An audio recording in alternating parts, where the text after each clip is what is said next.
المنتخب الفرنسي ولا مرة خسر من ماتش في منتخب عربي.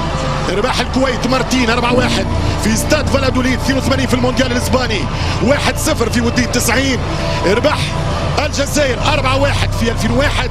فاز على مصر في المواجهة الوحيدة 5-0 في 2003. ومع تونس فاز مارتين وتعادل مارتين. وضد المغرب فاز 3 وتعادل 2.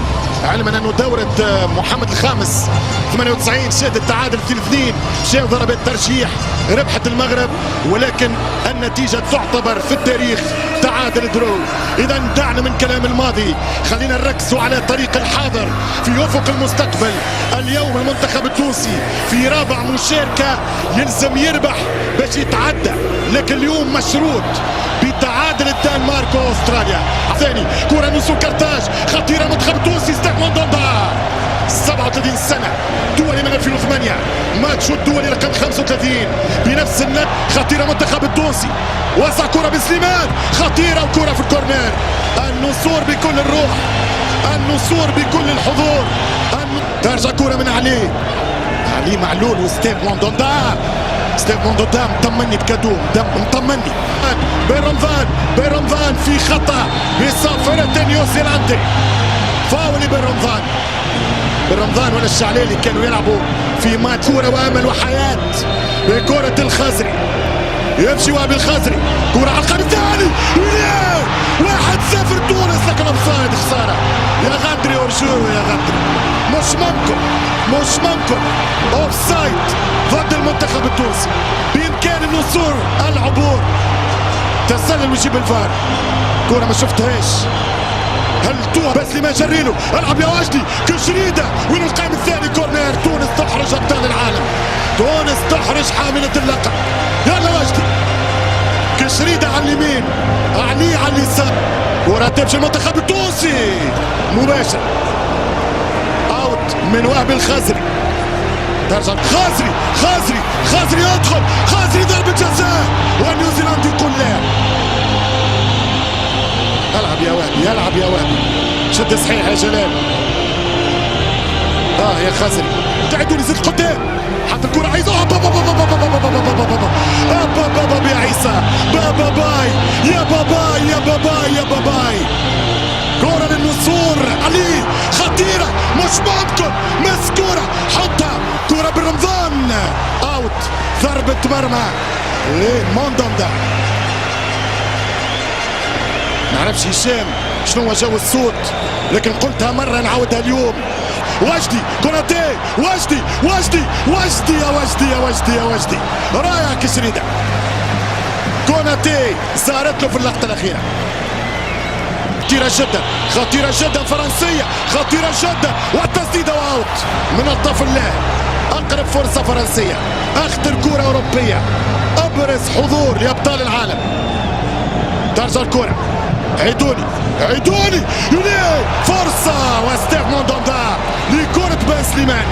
يرجع المنتخب للاتاك، يرجع ليهاجم في اليسار، يطلع بالراس والركنية لتونس، طلعها كامافينجا. نادي الغندري يطلع في كل الكرات. كرة خطيرة، شوت يا خزري مش ممكن. ستيف موندوندا يجوا الاولاد، يجوا اغاني ذكريات ومدرجات ال80. خرج كرة ممتازة يا خزري،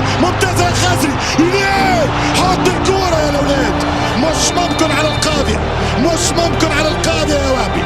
فرصة كبيرة خرجها المنتخب الفرنسي في الطريق الى المرمى والشباك. هذه الاخيرة الختامية، اضرب وكرة عالية، كرة بعيدة من وهبي الخزري. القائد مش فيهم كبير، كرة صفت والحكم يقول العب. التسديدة يا ستار، يا الله يا عيسى، الله يا جلادياتور. كرة المنتخب التونسي، هذه الكرة الأخيرة. خازري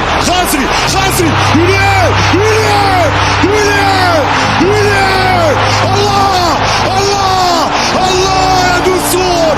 خازري للتاريخ، يا كاتب التاريخ، لا تغلق الصفحة.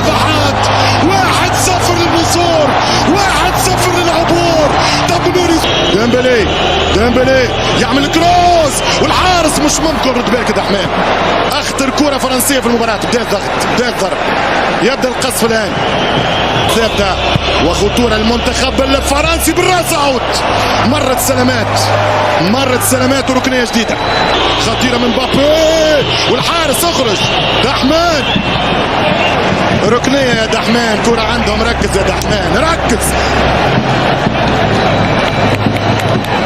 التونسي في الدفاع، كره خطيره. ديمبلي والحارس دحمان يا صمام الامان.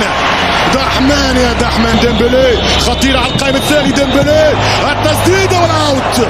كره قريبه جدا من مرمى دحمان، كانت من القناص رابيو. يا رب، خطيره من مبابي خطيره والحارس دحمان. ايمن دحمان يخلص الهدف الثامن في كاس العالم للاسطوره الجديده كيليان مبابي. صليبه خطيره وصعبه جدا ومبابي والكره اوت. كانت من وامي. مبابي وامي خطيره لينتو. رد بالك يضربون الان. الدفاع يتصدى من ضعف والحكم يقول فاول. مش ممكن الحكم النيوزيلندي. والدفاع، يلا الاولاد. كيليان مبابي التسديد والحارس والدحمان والعابدي. رد بالك من التوزيع، ترجع من الدفاع خطيره جدا. وهدف التعادل جريزمان في 98. المنتخب التونسي يخسر مباراته، يتأكد من خروجه بعد ماتش كبير برشا ضد أبطال العالم. ضيعنا فيه انتصار للتاريخ في الدقيقة 98. التعادل من جريزمان. الحكم يمشي. النيوزيلندي لا. الله أكبر تونس للتاريخ يوم المباراة. الله يا بلدي، الله يا الخضراء. أكبر انتصار في تاريخ الكرة التونسية